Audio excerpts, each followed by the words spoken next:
O jurista Ives Gandra Martins, que segue hospitalizado e em recuperação de uma septicemia, lamentou em pronunciamento pelas redes sociais a incoerência do Supremo Tribunal Federal, que anula delações premiadas de criminosos confessos quando se trata de corrupção, mas considera uma denúncia contra um ex-presidente baseada em uma delação premiada, desconsiderando seus próprios precedentes. O jurista apontou: é algo que impressiona muito que no Brasil, corruptores que confessaram, fizeram suas confissões em delações premiadas, o Supremo Tribunal Federal considerou que não tinham valor. Gandra lembrou que o ministro Gilmar Mendes afirmou que não se pode fazer nada a partir da delação premiada e comparou: ora, a delação premiada do Coronel Cid tem servido para todo tipo de investigações sem que tenha havido um ato sequer com possibilidade de ser configurado como um golpe de Estado.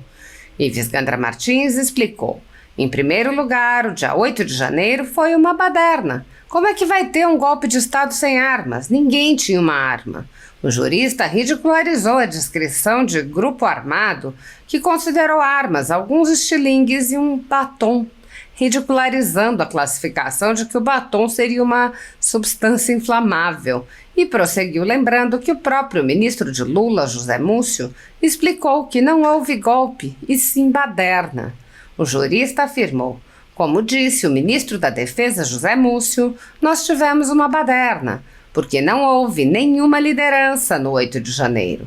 Se as multidões que estavam em frente ao prédio não conseguiram o apoio dos quartéis-generais, dos altos comandos, na época do presidente Bolsonaro, com muito menos razão na época em que o chefe das Forças Armadas seria o presidente Lula. Foi uma baderna. Gandra lembrou que em baderna idêntica promovida pelo PT, os baderneiros foram perdoados pelo então presidente Temer.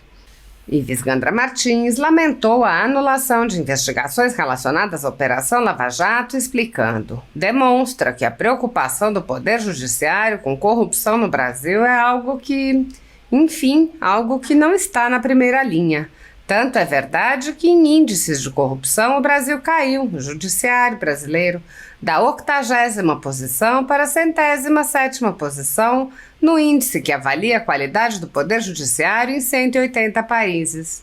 O jurista pediu aos ministros que ajam como ministros anteriores do Supremo Tribunal Federal, fazendo um apelo por autocontrole do judiciário. Segundo o jurista, com autocontrole, os ministros poderiam recuperar a imagem grandiosa que o Supremo teve até essa nova linha de neoconstitucionalismo, consequencialismo, jurisdição constitucional, em que os ministros se auto-outorgam o poder de legislar de um lado e de interferir no executivo de outro lado. O jurista explicou que busca pacificação e que gostaria que o Supremo Tribunal Federal voltasse a ter a boa imagem do passado. Ele disse que gostaria que o Supremo voltasse a ser exclusivamente um legislador negativo, que o presidente Lula aprendesse a ser exclusivamente um presidente da República e não o presidente do PT, e que o Congresso Nacional tivesse, enfim, a coragem de verificar os fatos e não as narrativas. Ives Gandra Martins comentou: os fatos, daqui a 50 anos, serão os historiadores que apresentarão. Eu tenho a impressão que os historiadores virão a ser cruéis com muitos daqueles que hoje se consideram os donos do poder. A ditadura da toga segue firme. O Brasil tem hoje presos políticos, tribunais de exceção e jornais parlamentares e influenciadores censurados. Em um inquérito administrativo no Tribunal Superior Eleitoral, o ministro Luiz Felipe Salomão, ex-corregedor do TSE, mandou confiscar a renda de sites e canais conservadores, como a Folha Política, com o aplauso e o respaldo dos ministros Luiz Roberto Barroso, Alexandre de Moraes e Edson Fachin. Todos os rendimentos de mais de 20 meses de trabalho do jornal estão sendo retidos sem justificativa jurídica. Anteriormente, a Folha Política teve sua sede invadida e todos os seus equipamentos apreendidos a mando do ministro Alexandre de Moraes.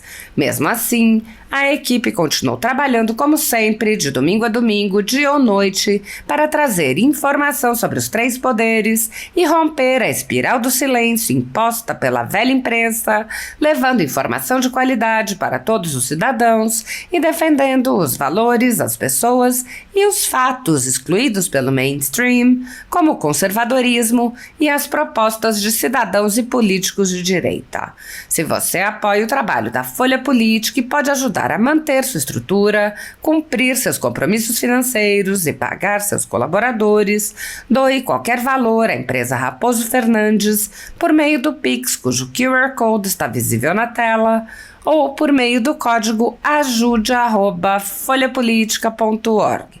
Caso não utilize Pix, há a opção de transferência bancária para a conta da empresa Raposo Fernandes, disponível na descrição deste vídeo e no comentário fixado no topo.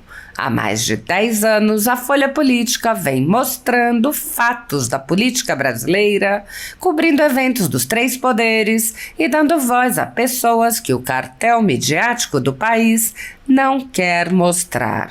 Pix ajude@folhapolitica.org. Assista. Estou ainda no hospital, no 13º dia, mas tudo está correndo bem melhor. E eu espero já na próxima semana voltar de novo para casa. Então, essa notícia eu queria dar aos meus amigos seguidores. Mas queria também fazer um comentário.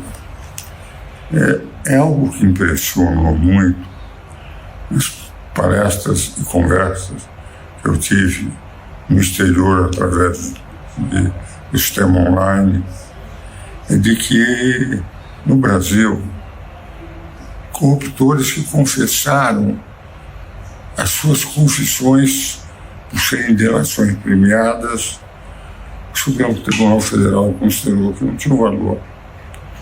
Porque, primeiro, eram pressionados, chegaram até, em relação à Lava Jato, a relatoria de um grande constitucionalista, que é o ministro Gilmar Mendes, a dizer que não se pode fazer nada a partir da delação premiada. Ora, a delação premiada do Coronel Cid é que tem servido de todo tipo de investigações, etc., sem que tenha havido um ato sequer com possibilidade de ser configurado como golpe de Estado. Em primeiro lugar, dia 8 de janeiro foi uma baderna. Como é que há um golpe de Estado sem armas? Ninguém tinha uma arma. Alguns tinham os estilingues, e como foi dito, uma moça pintou uma estátua, e como o batom é inflamável, com o batom dela, disse que isso poderia constituir uma possível arma. E na prática, como disse o ministro da Defesa, José Múcio, nós tivemos uma baderna porque não houve nenhuma liderança no dia 8 de janeiro. Se as multidões que estavam em frente aos quartéis generais não conseguiram o apoio dos quartéis generais, dos altos comandos, na época do presidente Bolsonaro, com muito menos razão, na época em que o chefe das Forças Armadas seria o presidente Lula. Foi uma baderna. Ser punidos como badernas, embora Michel Temer, quando o PT e o MST fez a mesma baderna no Congresso Nacional, instituindo dependência do Congresso Nacional, perdoa a todos. Então, agora, depois da delação premiada de Palotti ter sido considerada nula e absolvido de tudo aquilo que ele tinha confessado, agora na Operação Zelotes, eles estão um juiz de direito pretendendo restabelecer a discussão, mas também com um grande risco de nós estarmos tornando público, etc., algo que está em investigação há muitíssimos anos, entende? E, inclusive, a anulação das investigações dos zelotes, denominadas zelotes, demonstra que, enfim, preocupação do Poder Judiciário com corrupção no Brasil é algo, enfim, que não está na primeira linha. Tanto é verdade que nível de índices de corrupção, o Brasil caiu no judiciário brasileiro, né, de 80ª posição para 107ª posição no índice indexacional em que se avalia a qualidade do Poder Judiciário em 180 países. Tenho reiterado, sou criticado pelo meu, e que os ministros supremos são bons juristas, eu divirjo deles como ministros, mas considero bons ministros. Também tenho dito isto, é uma posição pessoal, entende? Por conhecê-los, a grande maioria, eu entendo que o problema é eles voltarem a ser o que era o Supremo do século passado, e não o impeachment como uma forma de utilizar as mesmas armas que o Poder Judiciário está utilizando contra o presidente Bolsonaro, e quem nunca mostrou simpatia.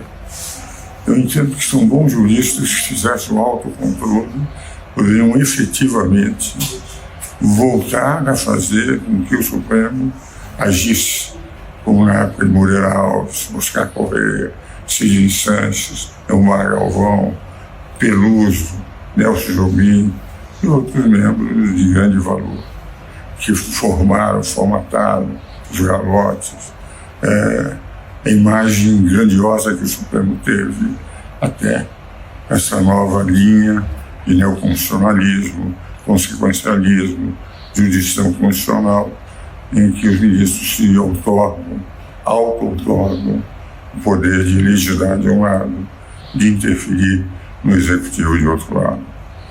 Como os senhores percebem, a minha linha é sempre uma linha de procurar pacificação de um lado, sempre uma linha de refletir com uma pessoa muito mais velha do que todos os ministros do Supremo Tribunal Federal, de a imagem voltar a ser aquela que era no passado e voltar a ser o Supremo, a instituição mais respeitada do Brasil, não ficar na incômoda situação de apenas 12% da população brasileira, em recente pesquisa, entender que o Supremo é bom ou ótimo.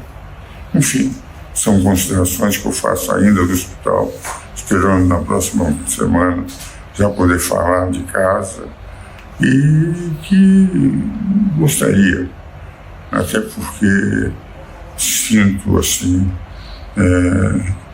livros escritos com 6 dos ministros, amizade tranquila com 9 dos ministros, senti, enfim, que no dia que o Supremo voltasse a ser apenas um legislador negativo, que o presidente Lula aprendesse a ser exclusivamente um presidente da República, não um presidente do PT, fazendo com que revisse todo o fracasso da economia que está acontecendo pelo governo. E que o Congresso Nacional tivesse, eu sou parlamentarista, sempre acredito no poder parlamentar, que o Congresso Nacional tivesse, enfim, coragem de verificar os fatos e não as narrativas. Os fatos, daqui a 50 anos, serão os historiadores que apresentarão. Eu tenho a impressão que é possível que os historiadores venham a ser cruéis com muitos daqueles que hoje se consideram, enfim, donos do poder. Mas as narrativas deles, se eles voltassem a ser o que era o Supremo, Moreira Alves, Oscar Correia, Rodrigo Guerra e outros, certamente nós estaríamos caminhando para a pacificação nacional. Aos 90 anos, eu não espero muito que eu possa ver muitas modificações, mas tenho direito, como cidadão comum, um cidadão que não foi senão um modesto advogado de província, um professor universitário esforçado e um escritor que gosta de escrever uma forma de pôr para fora tudo aquilo que sente. Eu gostaria de ver um país melhor. Isso eu acho que nós seguidores, meus amigos seguidores, aqueles que me aguentam e toleram as minhas manifestações, também exercessem essa cidadania no seu Instagram, no Facebook, todas as plataformas existentes, fossem colocando o que pensam, atacando ideias, como eu faço, não pessoas, porque ao atacar ideias, o debate se torna democrático. Ao atacar pessoas, nós nos tornamos numa ditadura. Era isso que eu queria trazer aos queridos amigos, seguidores. Muito obrigado.